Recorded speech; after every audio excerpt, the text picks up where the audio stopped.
성도 여러분 안녕하세요. 8월 28일 목요일 아침 말씀 시간입니다. 이 시간 함께 나누실 하나님 말씀은 시편 130편과 131편입니다. 먼저 130편입니다. 여호와여, 내가 깊은 곳에서 주께 부르짖었나이다. 주여, 내 소리를 들으시며 나의 부르짖는 소리에 귀를 기울이소서. 여호와여, 주께서 죄악을 지켜보실진대 주여 누가 서리이까. 그러나 사유하심이 주께 있음은 주를 경외하게 하심이니이다.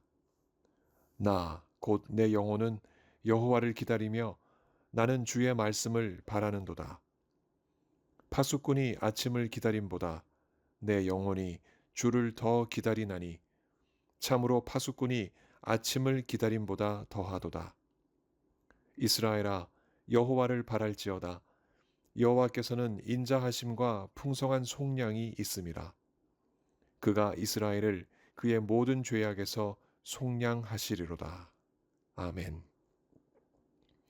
시편 131편입니다. 여호와여, 내 마음이 교만하지 아니하고 내 눈이 오만하지 아니하오며 내가 큰 일과 감당하지 못할 놀라운 일을 하려고 힘쓰지 아니하나이다. 실로 내가 내 영혼으로 고요하게 평온하게 하기를 젖된 아이가 그의 어머니 품에 있음 같게 하였나니 내 영혼이 젖된 아이와 같도다. 이스라엘아, 지금부터 영원까지 여호와를 바랄지어다. 아멘. 죄의 결과는 참 무겁습니다. 그 무거움을 피부로 느낄 수 있는 곳이 바로 법원입니다. 범죄를 저질러 재판을 받고 형 집행을 당하는 사람은 선고되는 형량을 듣는 순간 얼굴빛을 잃습니다. 그 형량은 무거운 철근처럼 그의 마음에 떨어져 그를 짓누릅니다. 그것이 얼마나 무거운 것인지는 그 순간부터 그는 형량만큼 자유를 박탈당하고 교도소에 수감되는 것으로 느끼게 됩니다. 사람에게 소중한 것이 많습니다. 그 가운데 자유도 있습니다. 자유롭게 누리고 살 수 있는 것만큼 소중한 것이 있을까요? 그러나 그 자유를 빼앗는 것이 있는데 그것이 죄입니다. 죄는 사람을 무겁게 하고 그 무거움에 함몰된 채 살다 보면 그 끝은 사망입니다. 시편 130편 시인이 그 죄의 무거움을 알고 하나님께 노래합니다. 3절입니다. 여호와여, 주께서 죄악을 지켜보실진대 주여 누가 서리이까. 죄의 무거움을 판사보다 정확히 분별하시는 분은 하나님이십니다. 하나님은 인간이 누구나 할 것 없이 죄인인 것을 아십니다. 교활한 자들이 판사는 속일 수 있을지라도 하나님은 속일 수 없습니다. 하나님 앞에 서는 자가 양심이 증거하는 죄를 숨기고 감히 하나님 앞에 죄인이 아닌 척 설 수 있겠습니까? 그 사람의 죄악을 지켜보시는 하나님의 눈이 절대 간과하지 않을 것입니다. 그러면 죄에 짓눌려 헤어나오지 못하는 사람이 과연 어떻게 죄에서 탈출하여 자유를 누릴 수 있을까요? 시인은 하나님께 아뢰는 수밖에 없다는 것을 압니다. 1절에서 4절입니다. 여호와여, 내가 깊은 곳에서 주께 부르짖었나이다. 주여, 내 소리를 들으시며 나의 부르짖는 소리에 귀를 기울이소서. 여호와여, 주께서 죄악을 지켜보실진대 주여 누가 서리이까. 그러나 사유하심이 주께 있음은 주를 경외하게 하심이니이다. 여기서 사유하심이란 말은 용서를 의미합니다. 그 용서를 얻는 길은 오직 주께 있으니 시인은 그 용서를 주님께 간절히 구하고 있습니다.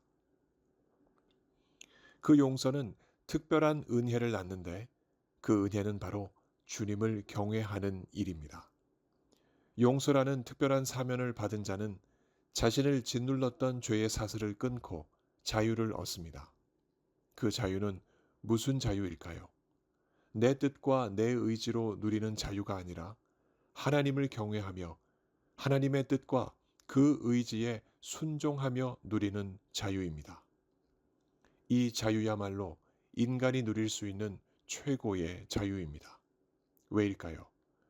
죄에서 최대한 멀리 떨어져서 우리의 주인이신 하나님의 마음에 종으로서 최고의 존경과 사랑을 표할 수 있는 자유이기 때문입니다. 까닭에 시인은 그 사유하심, 곧 용서를 하나님께로부터 얻기까지 다음과 같이 노래합니다. 5절에서 8절입니다. 나, 곧 내 영혼은 여호와를 기다리며 나는 주의 말씀을 바라는도다. 파수꾼이 아침을 기다림보다 내 영혼이 주를 더 기다리나니 참으로 파수꾼이 아침을 기다림보다 더하도다. 이스라엘아, 여호와를 바랄지어다. 여호와께서는 인자하심과 풍성한 속량이 있습니다. 그가 이스라엘을 그의 모든 죄악에서 속량하시리로다.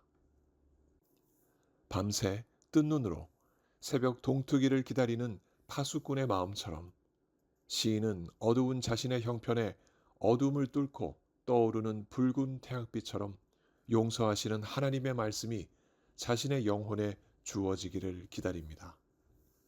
이런 기다림은 자신만이 아니라 온 이스라엘의 기다림이길 시인은 노래하고 있습니다.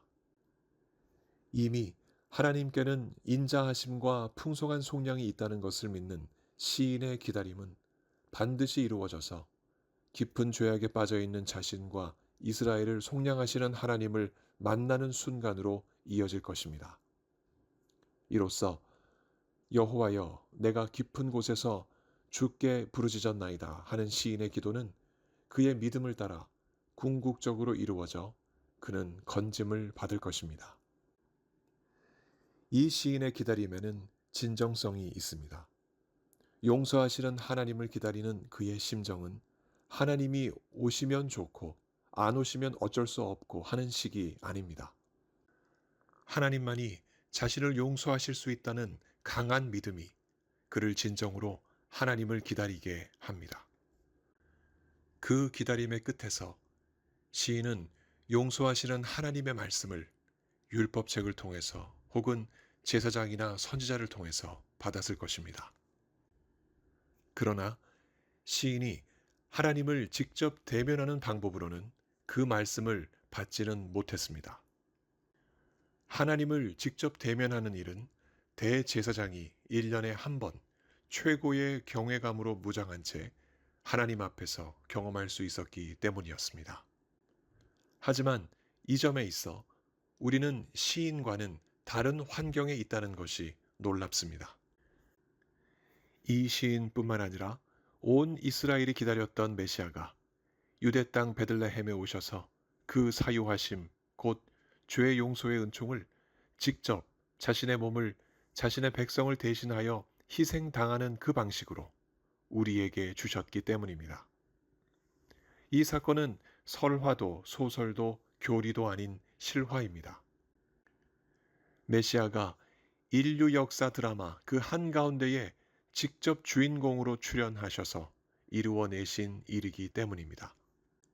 그 한 증거가 바로 메시아를 만나 새로운 삶을 살아가고 있는 우리의 인생이 아닙니까? 그럼 그 메시아는 누구입니까? 우리가 분명히 믿는 바 성자 우리 주 예수 그리스도이십니다. 요한 사도는 예수님이 오신 목적을 분명히 이렇게 기록하고 있습니다. 요한일서 3장 5절입니다. 그가 우리 죄를 없애려고 나타나신 것을 너희가 아나니 그에게는 죄가 없느니라. 이 예수님을 구세주로 믿는 자마다 하나님께서는 그를 멸망하지 않고 영생을 얻게 하십니다. 요한복음 3장 15절의 기록입니다. 오늘 시편의 시인이 그토록 기다렸던 하나님과 그의 용서의 말씀을 우리는 이미 만나고 누리고 있습니다. 그러니 우리에게 그 기다림은 즉시로 바뀐 것입니다. 이 얼마나 놀라운 일입니까? 시인과는 달리 우리는 예수 이름으로 용서를 구할 때마다 예수의 영이신 성령의 역사를 따라 즉시 그 응답을 받습니다. 사죄하심이 주께 있음은 주를 경외하게 하심이니이다. 오늘 본문 4절에 이 시인의 노래와 같이 용서의 은혜가 우리에게 넘치기에 우리는 날이 갈수록 주님을 경외하며 살아가는 특권을 누립니다. 그렇게 살아가는 힘이 우리에게서 나지 않고 성령으로부터 매 순간 주어지니 죄로부터 자유를 누리는 우리는 얼마나 복된 사람들입니까? 그런 복스러운 우리의 삶을 시편 131편 시인도 간절히 사모했습니다. 본문 1절입니다. 여호와여, 내 마음이 교만하지 아니하고 내 눈이 오만하지 아니하오며 내가 큰 일과 감당하지 못할 놀라운 일을 하려고 힘쓰지 아니하나이다. 마음의 교만과 눈의 오만은 선명히 드러나는 죄입니다. 하나님이 아닌 자신이 높아지는 것이기에 언제 어디서나 무슨 모양이든 교만과 오만은 죄의 뿌리로부터 자라난 죄의 꽃입니다. 시인은 교만과 오만에서 나오는 의지로 자신을 뽐낼 만한 큰 일에도 대단히 놀라운 일에도 일체 달려들지 않습니다. 다만 시인은 고요하고 평온하게 마치 젖된 아이가 그의 어머니 품에 있는 모습과 같기를 원합니다. 본문 2절입니다. 실로 내가 내 영혼으로 고요하고 평온하게 하기를 젖된 아이가 그의 어머니 품에 있음 같게 하였나니 내 영혼이 젖된 아이와 같도다. 이러한 안전함과 자족함을 주 안에서 누리는 동시에 어떤 순간에도 자신의 마음이 교만과 오만으로 끌어오르지 않도록 지금부터 영원까지 하나님만 바라기를 간구합니다. 3절입니다. 이스라엘아, 지금부터 영원까지 여호와를 바랄지어다. 시인은 자신뿐만 아니라 하나님의 택함을 입은 모든 백성들이 그렇게 되기를 선포하고 있습니다. 이 고요함과 평온을 누리는 것보다 더 큰 자유가 있을까요? 죄는 참 무겁습니다. 한 번 죄에 깔리면 그 무게를 감당하지 못해 사람은 결국 죄로 인해 죽습니다. 죽으면 끝인가요? 그렇지 않습니다. 하나님이 여시는 최후의 심판이 있고 그 심판대에 올라 죄값에 따른 판결을 받습니다.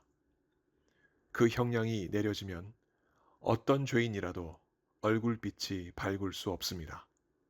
죄가 작건 크건 간에 그 죄로 인해 돌이킬 수 없는 영원한 형벌을 받게 되니 말입니다. 그럼에도 어떤 이들은 자유롭게 죄를 짓습니다. 그 자유 속에 과연 생명이 있을까요? 없습니다. 자유인 듯 하나 실상은 죽음으로 가는 올무이기 때문입니다. 이 사실을 아는 한 우리는 죄를 품을 수 없습니다. 내 힘으로 큰 일도 하고 내 힘으로 놀라운 일들도 할 수 있다는 마음과 또 눈의 결단은 겉으로 보기에는 자신감 같으나 그 속을 들여다보면 교만과 오만일 경우가 많습니다. 이는 선명한 죄요. 그 끝에는 사망이 기다립니다. 우리가 바라볼 것은 이것입니다.